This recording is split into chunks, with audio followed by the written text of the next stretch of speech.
My first recollection of you is on Suburban Bliss. Wow. The only bank I'm interested in is the bank that gives you the money to move to the suburbs.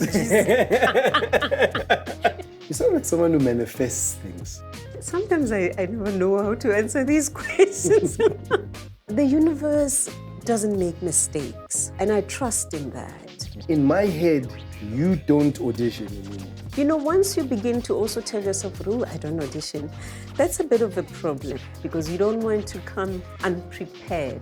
You've been in Xhosa productions, you've been in different productions. A true actor will learn the language, work on it, work on it. So you've done a one-woman show. Yes. I used to say to Bunny Simon at the Market Theatre, Bunny, please, you know, one day I would like you to write me a play. You'll be saying, no, MOTSHABI, you know what?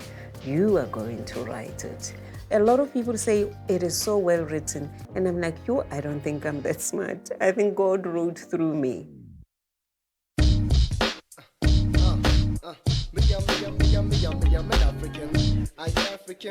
I'm an African.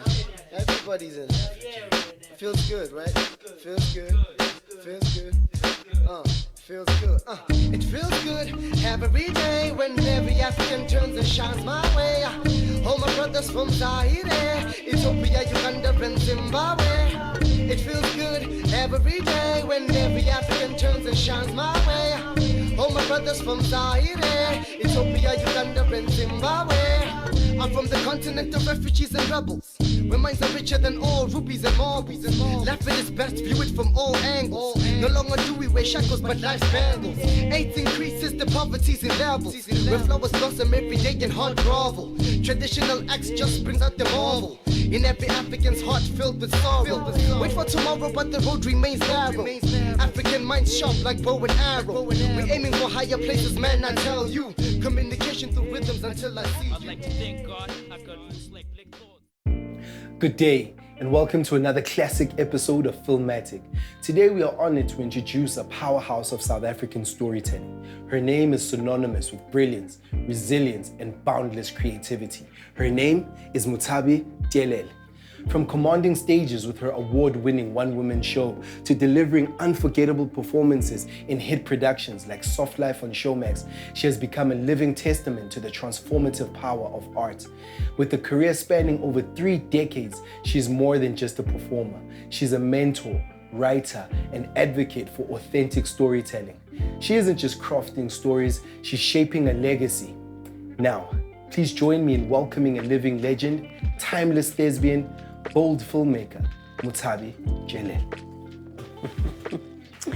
Hello, Boots. Lekai. Please have a seat. Yes, thank you for having me. Thank you for coming through. Wow, this is a big one for all of us here. We're happy to have you here. I'm happy to be here. Let's get into it. Let's get this party started. Legai. But you. Yo, my gosh, I don't even know how to explain it. My first recollection of you is on Suburban Bliss. Wow. Yeah. How is your how's the journey been from start just up to where you are even now? My goodness, I always try to think about that, and it's just unbelievable. And I think before Suburban Bliss, there were other things, also in theatre. I remember my very first production post-varsity, was a play at the Market Theatre. Nice People, the Joneses. And it's interesting because when I was at varsity, I went to UCT. And I remember professor, the head of department, asking me what I'm going to do now that I'm going home. And I said, at the time I had offers. Remember those theatre companies in different provinces, which were government, NAPAC in Natal. I don't remember. I wasn't born yet. Like you said, damn, why were you born late? But anyway, so at varsity you have your practical exams and all the producers or the agents come and watch your exams, and they're already picking who they would like to have on their books. Oh, okay. Like scouting, I think, yeah? And I remember Cape Town, I had offers. The Free State, I had offers. And I think even Natal, NAPAC at the time, that's what we called it, yeah. And unfortunately, I wanted to come back home because 1986, I lost my dad, and I felt that, let me come home and be with my mom so that she can then focus on my younger sister, who was also coming, up. I think she was in high school. And so I started off, and then I said to Professor Taylor, well, I don't know what Joburg holds me because it didn't offer me anything. But I do know that the first month I'll be relaxing and trying to see, but by February I should be working. I swear, and I don't even know why I said that, but lo and behold, that's how it happened. By February, you were working. By February, the Market Theatre called me. They wanted me in a play. And before end of February, I probably had like 2-3 things that I was doing at a time, And I always say, wow, I was like a new release, so in demand, I never had to really struggle for a job or because suddenly, opportunities were just coming. I'll probably be rehearsing a play and then doing something television and then something else on the side. So this was already in your early years of coming into it. Yeah. Wow. Yeah. And I am really, really grateful, to God more than anybody else, or, for those opportunities. So I never really had to struggle. I hear you. And I did, and thank God, I also did productions that spoke to me, So Suburban Blues, I just don't have a recollection of, the order of things. But by then, yes, I've done theatre productions, and then there's been little ones again, television. And what's interesting with Suburban Bliss, if I remember, actually, Suburban Bliss and Madam and Eve, both of those productions, they had auditioned for a very long time. Oh, okay. Before I even knew about it. Okay.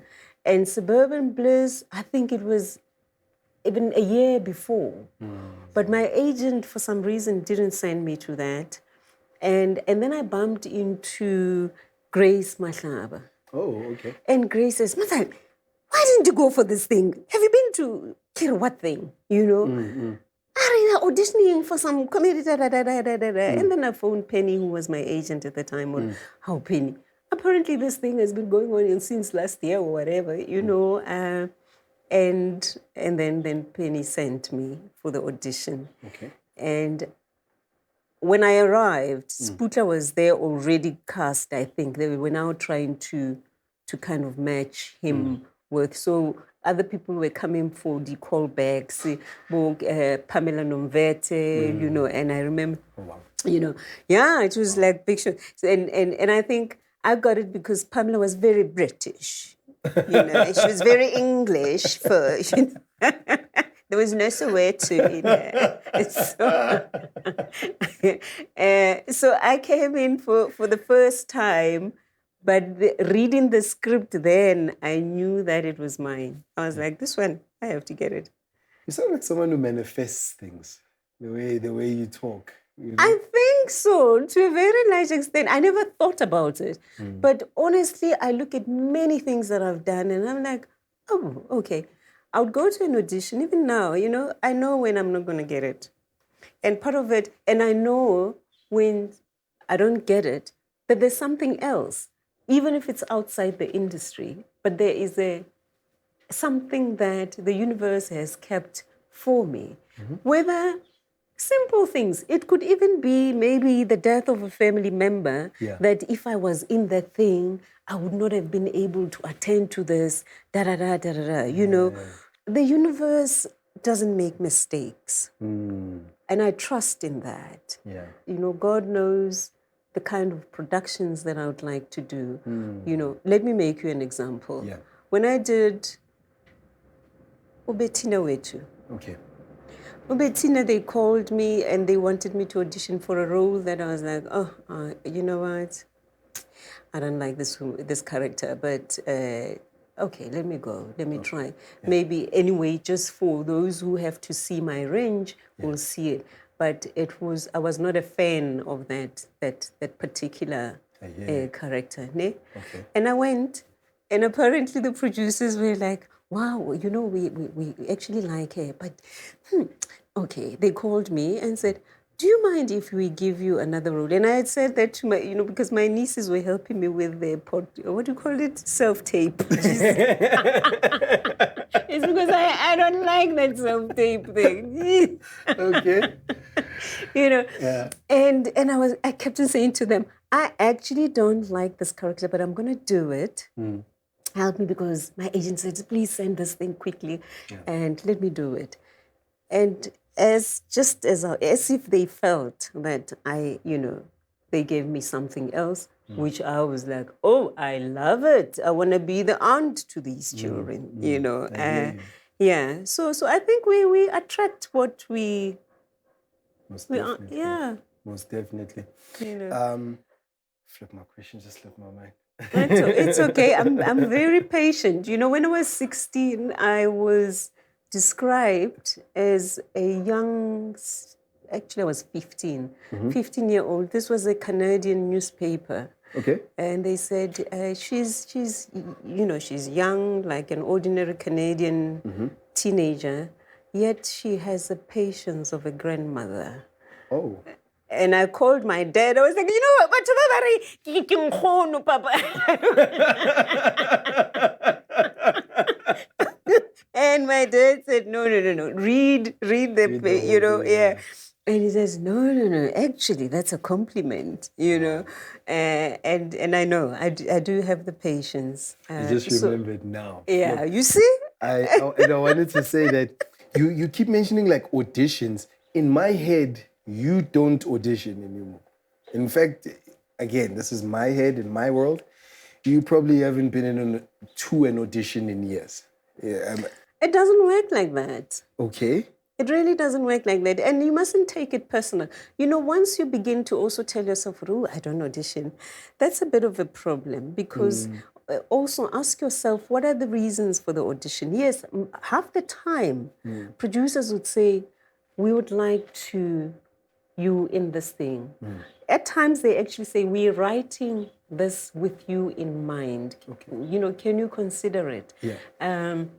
But even when the time comes, when they ask you to come in to read or something, it's also because they have to balance everything. Like if you've got other co-actors that they have to see if things match. It could be language issues, it could be height, it could be anything, you know.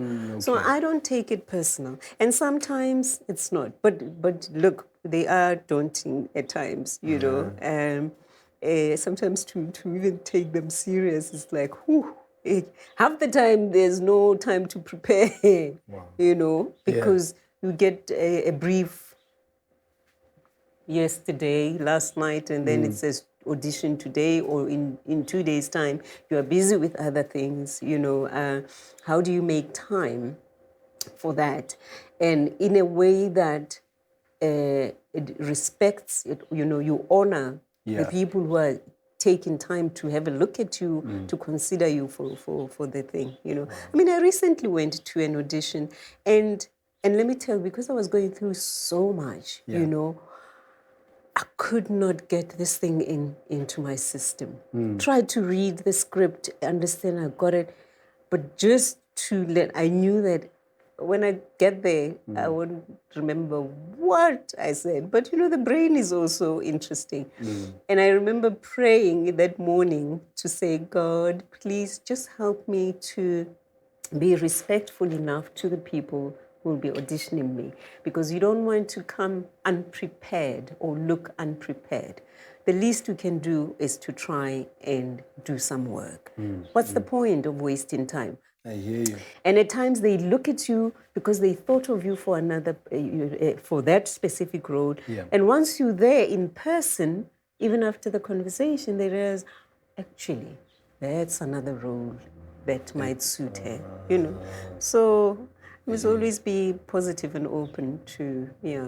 No, that makes a lot of sense. And you speak about prep as well for the auditions. Personally, how are you prepping for auditions? I'll get before character. How would you prep for character before even getting there? How are you prepping for these auditions? Whew. Sometimes I never know how to answer these questions. How do I do it? Look, like I say, the script will come in the evening. Maybe now you see it. Yeah. And probably it's for tomorrow or day after tomorrow. I think what is important, first of all, read the brief. Okay. Okay, understand what production it is, or if it's a theatre thing. Just understand that. If you have time enough to look at, let's say it's a play, to read it, you know, but then you are always given scenes. Yeah. Or a scene, you know. And then read it as much and then just find it until really it lands, you know. A lot of the actors sometimes want to learn the lines. For me, it's a bit of a problem because that's where you're going to fall into the trap of pokrema, I hear you. you know.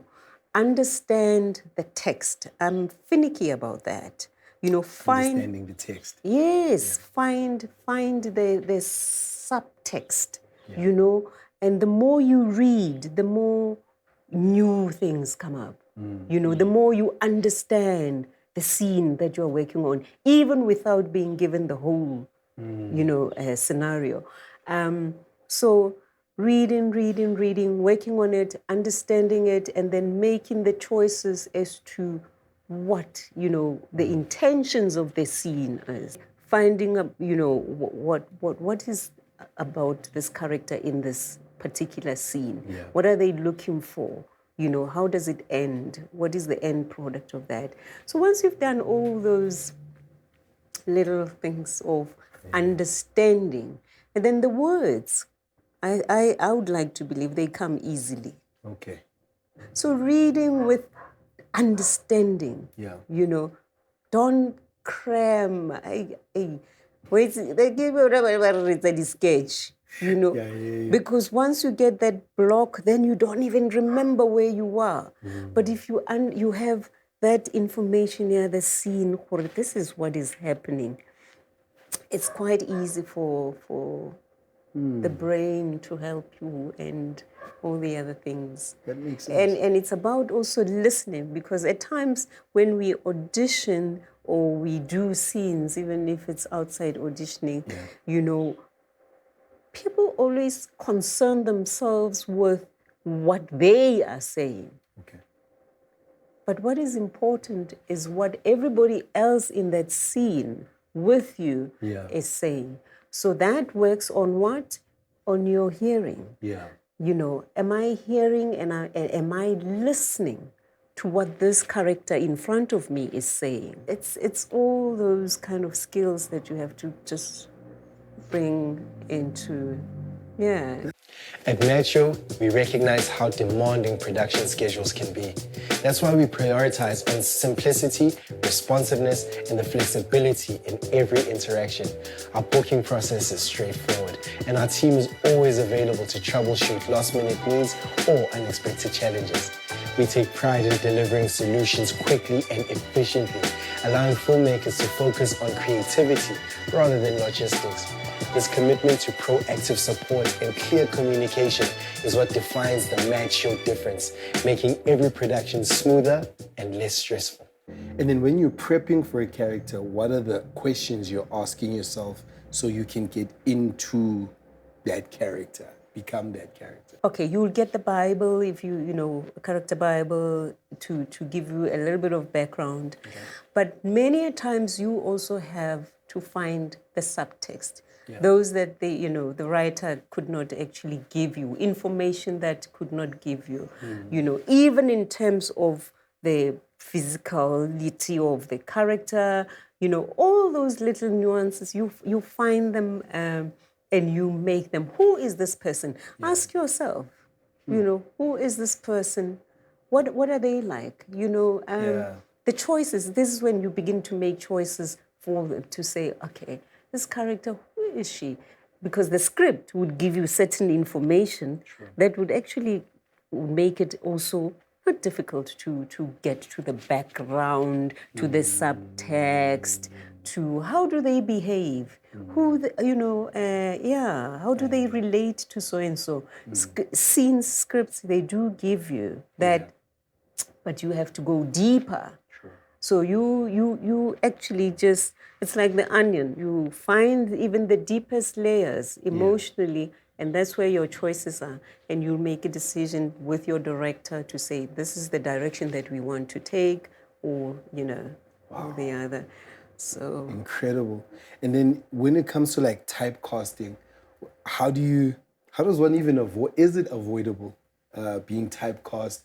How does one break out if they are being typecast? It is. I think it is. I think everything is avoidable. Okay. Maybe not everything, but we tend to think, oh, I can't avoid this. Yeah. After Suburban Bliss, I realized that a lot of productions that were coming, well, we've written a role for you. Others, they want me to audition. It was not far from Thando. That's actually, they wanted me to be Thando, and you see that, and then you're like, no, this is not helping me to grow, and I will say nay to it, Wow. So so to avoid that, and sometimes after doing something that is that brilliant, you're gonna have a kind of a copycat, replicate what you did here, and it's not even necessarily well written like that, and so it doesn't give you. So rather than tarnishing already what you have built, no, just let it go. This one is not for you. In this country, we are very gifted in. And first of all, I think we are very talented as a nation, But second, we can be such copycats. Yeah.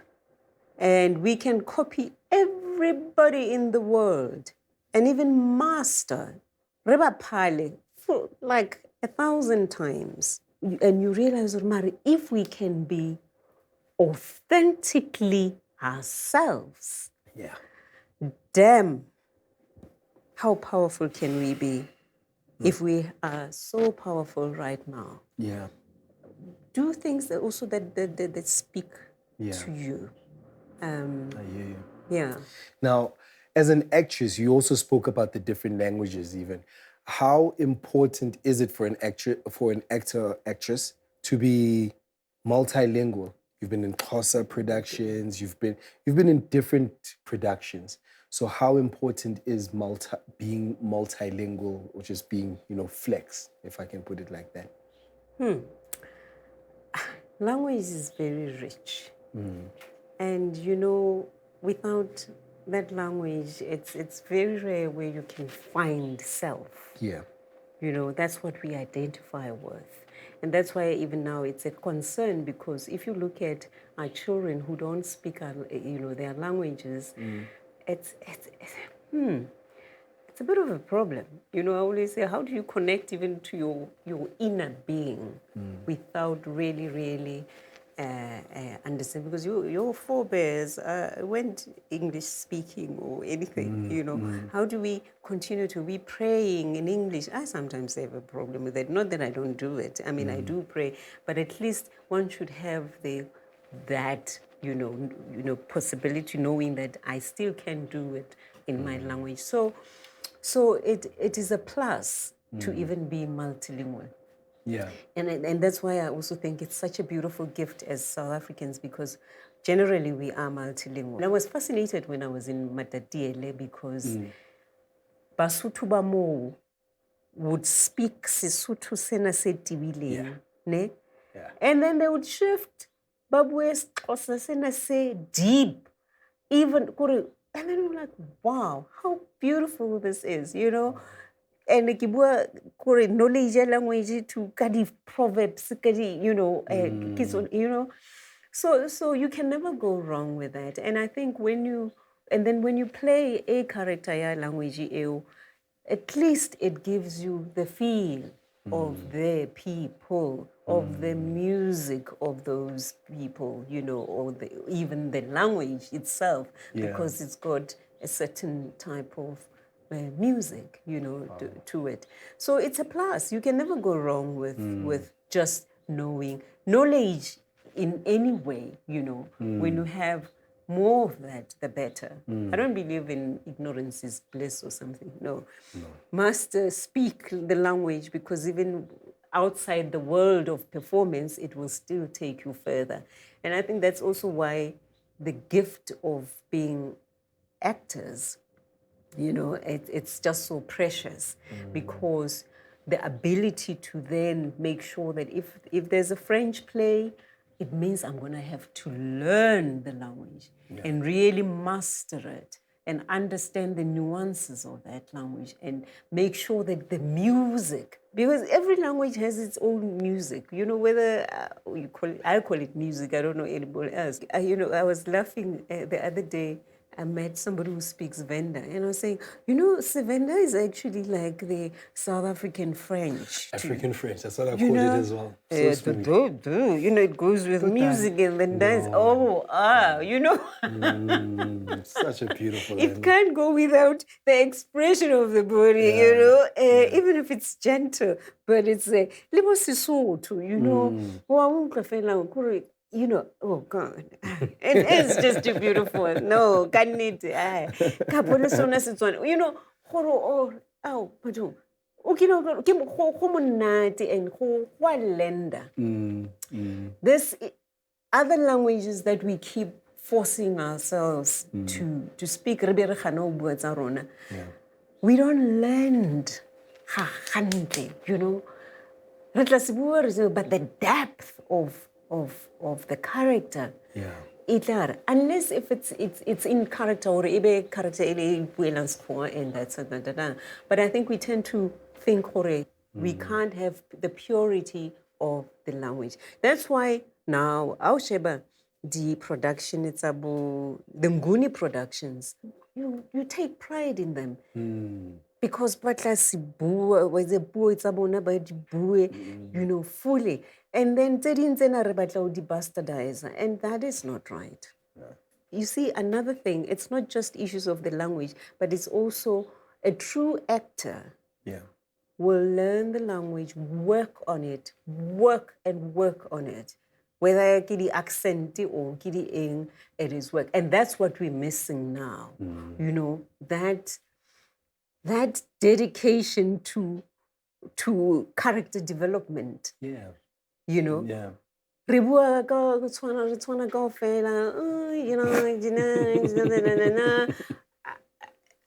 I also story ki eng by right.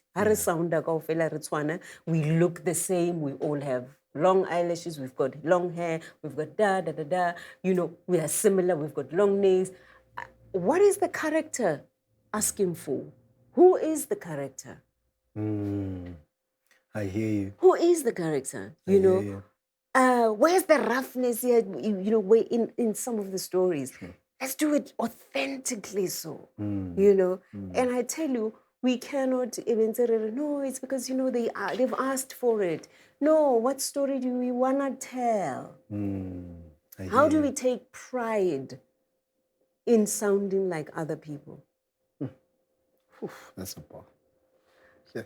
And by the way, the more you sound like other people who are still going to actually still make you feel that you are not part of them, as much as you can sound like them, it will be too late for us to come and find our roots. That is so true.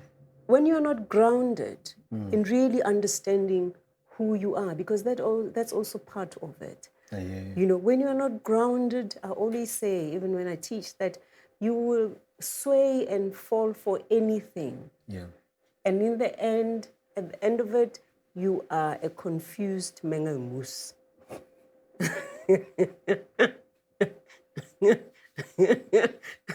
You know, how much accent place. And then it's got water, and then Arizuri, a guy happy. I told Mole, Eco guy, in New York, oh, and then you very For your own Beyond the Title videos, like this one, this really cool one, this amazingly, really cool, super, really seriously cool video like this one, call OM Films today. I like what you're saying about the characters and the depth. You have written a one-man show. I'm not sure if I call it one woman or one man show. What do I call it? You know what? Call me anything you want to call me. It's what I respond to that matters. I always say people can call you anything. You know, kona nungyo le trambu kwa le kona nungare ye ako sana ing kona interba tawbadi she had they what born and if an actor, I will embrace it. An actress, I'm not fussy about those things. So you've done a one-woman show. Yes. Which would be a show with you are one person on the stage, but you're playing different characters. In this particular one, In this particular one. You can still have a one-woman show and you just play one character. Oh, okay. Tell us about this one, and again, the depth of the characters, like you're saying. How did you write and get into the depth of all the different characters that you play? Yeah. And also with the, let's also remember, I never regarded myself as a writer. Okay. Okay. And I remember many years ago, I used to say to Bunny Simon at the Market Theatre, because, Bunny adored me, and he would say, Bunny, please, one day I would like you to write me a play, a one-woman show, and then direct it, And Bunny would say, he used to like scratching his beard, and he would be saying, no, MOTSHABI, you know what? You are going to write it. Maybe I might direct it, And I was like, no, but I can't write. He says, no, put your thoughts down. Every day, just put your thoughts down. One day, they will become a play. So then I go to Senegal, go Freestad. Okay. Ne? Harakhaduak. Okay. Okay. And we had a family gathering. It was an unveiling of tombstones or something. And I know, I say this with, great respect for this old lady, because, and I wherever she is, she knows when she was told of Neki Buakaene, he was like, "Wanna know silly, But from the depth of my being, my heart, I always wanted to know that it is with the utmost respect. Because she kind of planted a seed in me. Okay. So, and I'll tell you the story. Okay. I visited my aunt's place in the Free State, Okay. And I bumped into this old lady who I was sitting on the stoop, in the afternoon. She joins me, she starts talking to me, asking me if I know her husband, and I can say ring yana engwe ya drata jena mo bon wa mpontsha mono till death do us part mo bon okay monna hai o mo rata ka lerato lena le senang size Okay. And then so ntse ke le fascinated by this ke mo mametse I'm listening and I want to know where this is heading. And she had a burned mark mo nto. Okay. And then she tells me ho jane se ka monna hai And I'm fascinated by this. But as the conversation is, going on, I like that teeny area, what when it's a cool. Okay, bon. What's it, scar like it? Okay.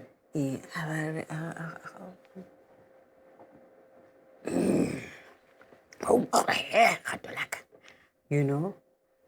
And then I realized, she's actually saying, Hori, this thing, kimonahai.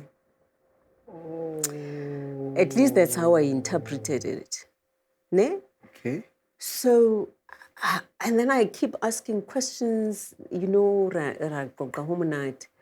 but when something hits home, you know, because suddenly driving back to Joburg, I could not stop thinking about her and, you know, the conversation. Yeah. I wondered, I asked questions, or what would have led her, because I understood her to mean that this thing, what would drive a woman, that beautiful, you know, African mama, to get to that level? Yeah. Ne? When I got home in Joburg, I couldn't stop thinking. I literally parked the car, got into the house, had a pet, and then started writing. Wow. I just started writing what I was feeling at the time, Yeah. you know, which in the end became her monologue. Okay. Ne? And I suddenly thought about Bunny, you know, who said, keep writing your thoughts down. Yeah. Ne? And once I had written to a point where it felt like, I've written about her. It turned out to be a beautiful monologue. Actually, maybe one day it can be a play by itself. Yeah. And then I thought, so a character like this, in our conversation, I gathered she had a son. Yeah. But I was also asking questions. What if she also has a daughter? You know, because this is what we have to do as creatives, ask questions. True. And sometimes ask difficult questions. Not sometimes, all the time, you know. And again, those kind of questions, the depth and without really, you know, will take you to the authenticity of the story. And then I began to ask myself, Hore, if she had a daughter, what would the daughter's, you know, I don't know, her relationship with her, What's about her mom? You know, and at the time in our country, a lot of young black girls, as far as I saw it, were trying to get into beauty pageants, all of them, as a way, a ticket to maybe a better life. I see. You know, it really looked like every young girl over Kennedy beauty, you know? And then I thought, maybe she's also pretty, and probably when she looks at the scenario, the bleakness of wherever she is, she's like, hey, Anka, kabab, you know, kakenela Miss Mamang, Kitlaba, you know, something. And then I'll probably bump into Abut Q, you know, who would be older than me. Obviously, we're now probably a 16-year-old, and Bubra Q is 40. You know, yes, and it's happening even now. It is. And then as I was writing that with that, now Giamufida, this person, it became a monologue now of the daughter. I get. As you're busy thinking this, you're busy putting it down. Yes. And you're busy creating. You're not sure what you're creating yet. No, I'm not. I don't even know what the order, and because the stories will always choose you and tell you. Stories will always choose you. I think so, and tell you. You know, so you just have to listen to what the messaging is, I think. Because honestly, every time when people ask me, because a lot of people say it is so well written, and I'm like, I don't think I'm that smart. I think God wrote through me. That's how deep I think of it, you know. So I write that, and then the story, so the daughter now becomes bigger, and I think, she gets into a beauty pageant, and then, she gets involved with an older man, she gets married, she falls pregnant, she travels overseas, and then the abuses, and then, the young girl has to fit in with age group ya dichomi tsa ntate ke di 40, 50, 60 and hundreds. 100-year-olds. She's 16. She's a threat to some of the women. And by the way, Yeah. it was not also things that I have not seen. Yeah. I'm an observer, as you know, our work is about studying people. True. We've got maybe friends, or we've got relatives, or we've got neighbors who are dating older men. We see them, Baba Shapa, we see, all that. So it became another strong monologue. So, and then other characters developed as it happened, in the final play, Yeah. the originator or the original character is not there. Okay. So the play is about this daughter who now allegedly have killed the abusive husband, rich husband, Okay. and is sentenced to life imprisonment, But and then it unravels all the abuses, because again, what was feeding me was what's happening around the country. Yeah. The issue, there are things that bugged me as an individual. I couldn't understand at some stage how raping a baby could make you heal whatever, AIDS or whatever. I couldn't understand, there was all those things, and somehow they came into being, but in a different way. Because in this final thing, the father abusing the mother now, because jealousy, they forget, or they got you when you were what, 16? You mature. And then at some stage, jealousy says, why were you looking at James when unobwelena, And then utrapela hore no shebile James. Mara no bua le ena. So o tlo sheba kae, ke tlo sheba kwa ke re ke bua le Q. But as I say, it was some of the things that I was observing also in, around, and then the guy gets killed, because you have to write a story. There has to be conflict. There has to be all those things. What makes a good drama. I get it. And the husband gets killed, and obviously she's sentenced to life imprisonment because we don't have hangbali in the country. And then she tells her story. But now when she tells her story, in the way she does it, we see it through other characters. You see? Now the character would be Nkhono. Okay. Ka beke ya lifu, So Nkhono, I didn't know like Mrs. whoever. And ushwile motho o nantsa, ooh, that's so harsh. Ushwile. We don't say motho. Mare in the attitude, yeah. So your abuser, now trapper every day, and then how trapper, how you go to the best medical care, or imported the roses, because he's a rich man, Okay. Yeah, all the money things. He's rich and abusive. Exactly. And how you go to the police station, which has many of the things that are happening with other, people like it. You go, but we can't touch him. Yo, Q. It's and sort it out with about rape khut. How we go borakgadi le bo nkgono bare monna ke selepe ngwanak. Yeah. Oh. Or. So it was all that, and somehow it became such an interesting, beautiful, powerful story that is very relevant now with GBV, and there's nothing new in that thing. And so but I allowed it to develop, and there would be times when you get a block. And then I let it lie. Leave it for a few days. It could be weeks. It could be.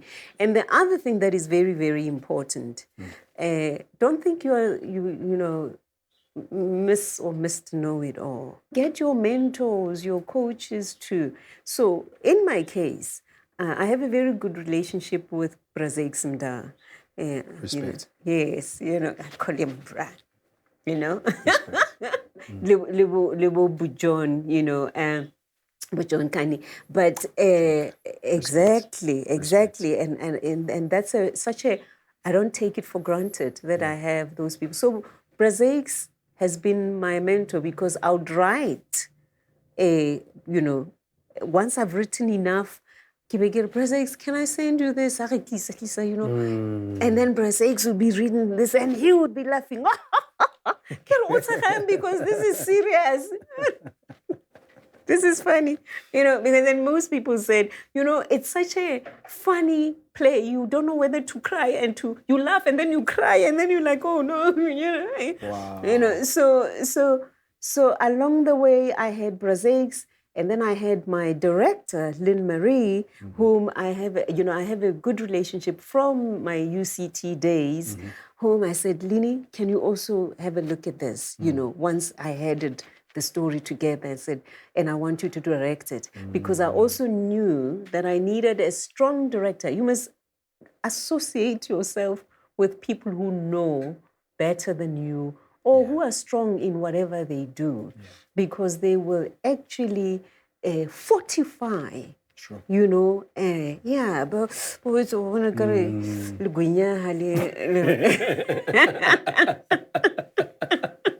So Skatshaba, people who know better than you, who can do better, because they will always actually help you make what you have even better. So that's that, and that was the journey. There's that one monologue, you build onto this, and the more I think, and sometimes you'll be driving and thinking, oh, there must be a granny. Okay, as artists, we must know and understand we have the gift of having something that not everybody has. For us to be able to be moving from character to character, emotion to this, and still try to maintain your sanity, but just the ability to put yourself in someone else's shoes, that is a gift. And we should not take it for granted. So those characters, when you honor them, they will respond. Okay. They will love you. That character will feed you. Okay, one director. Whether you call it spirit, spirit, we were talking about spirit. Because I do believe there is energy out there, deep inside. If we could understand, we would be more powerful, and we would not worry about other things. It's like when you when the river flows, and if you go against the tide, Against the current. The current, yes, itla humor, True. But if you allow it to feed, you'll propel towards that direction. I think it's the same kind of thinking. True. So Shwele Bawo was really born like that, or birthed like that, And for it to then be the piece that it became, of being nominated as the best new South African play, best performance by lead actress, best set design, that in itself says a lot. And then the other thing, sometimes you then want to, because out of excitement you want to write again, and you find that not this is me. I find that it was also difficult for me to write again, because it's not just about the story has to find me. I think God wrote through me. Oh God, aren't you writing another? Guide me. What story must I tell now? Because I don't want to waste time and tell useless stories. Can I tell stories that will make my people proud, and humanity proud, and build us, whether it challenges us, but let it land in a way that it makes us better people. I hear you. I hear you. Wow, incredible. Is there a difference between acting on screen and on stage? Yeah. Simply put, really, stage is an exaggeration. No, it's it's bigger. You know, here, you know, in terms of television and film, you know, we see you through the lens, as opposed to feeding 1,000 people in an auditorium. You know, you've got to be bigger. And when we started Suburban Bliss, because most of us are theatre, you know, practitioners. Okay. So Martin Lamed, Supem Grant, Sputla Sibukudi, Desmond Dube, Sylvain Strike, including the old ones, Mama Ruthie, Le Kamule. You know, the first episode I remember that we did, you know, the directors or the producers said, our eyes nekare boiled eggs because we were large. We were so on television that would look like boiled eggs. So and that's where you begin to learn about the technique. So yeah, and then you tone it down, you bring it down, you know, itlamo, as opposed to being bigger project for the theater, so that even that person up there, Kodimu, must actually be able to see the emotions throughout, you know. On television, they can always do a close-up. Theater, I don't take it lightly. And that's why, for me, the best actors, I don't care who says what, the best actors in the world are theater trained. MOTSHABI supports everyone, from solo filmmakers to big productions. We want to make your process smoother so you can focus on creating instead of stressing. We tailor our services to meet the diverse needs, offering quality gear and expert support, no matter what the budget or the scope. Our goal is to ensure that every storyteller has access to reliable filmmaking equipment and a partner who understands the challenges of production. When you need a dependable service and a collaborative team invested in your success, that's the time to call MOTSHABI. And how important is it? It's something you were talking about even earlier on. I just want to kind of touch on it, probably even close on it. How important is it for one to be kind on set? You know, just now a thought came into mind, Hore. If we had to say how important it is to love, and I think life is about love, generally. Now, you can't do those things, you know, love without kindness. It's almost like how important is breathing.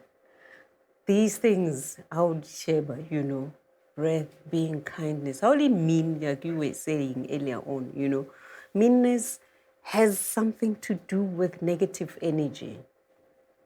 And kindness is positive.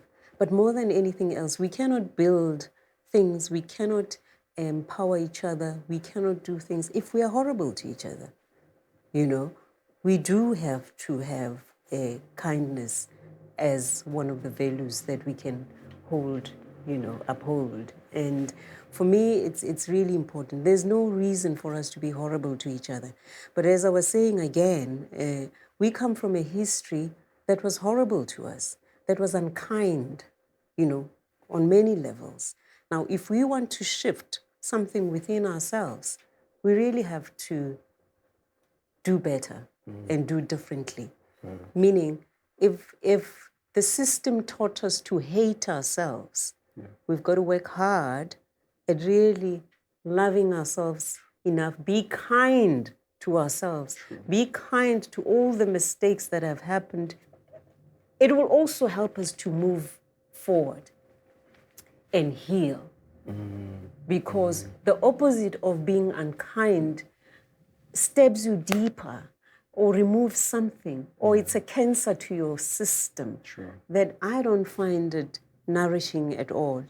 I'd rather be kind, and I'd rather have, you know, little kids, you know, walking towards me because they just find kindness in me, in my eyes, in my work, in the, you know, the way I deal with humanity.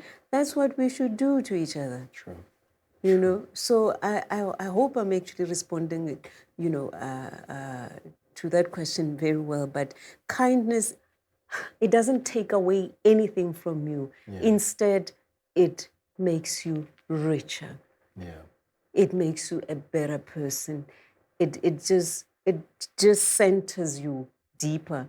The deeper I think about it, the more I think it gets to even as deep as spirituality. Yes. Because that kindness even make you understand that even those that are horrible to you or unkind, as you said, whether it's on set or wherever, it is not about you. It is what they are going through. Yeah. And imagine, because the kindness also can shift something in them. I've seen it, you know, yeah. And for me, it is very important to be kind. Love that. I absolutely love that. There's one more thing. I just need to get out of my chair. Just give me 2 seconds. Okay. Just give me 2 seconds. Oh. That I am. My mother, Mom Shongwe, raised a Oh, gentleman. Ma'am, wow. We would like to give you your flowers literally and figuratively. Oh, these are beautiful. Thank you. Thank you so deserve much. a hug. Thank you very much. You've done so much for the industry and for us. A lot of us walk on the bricks that you and many others have laid down. And we thank you for that. We really do thank you for that.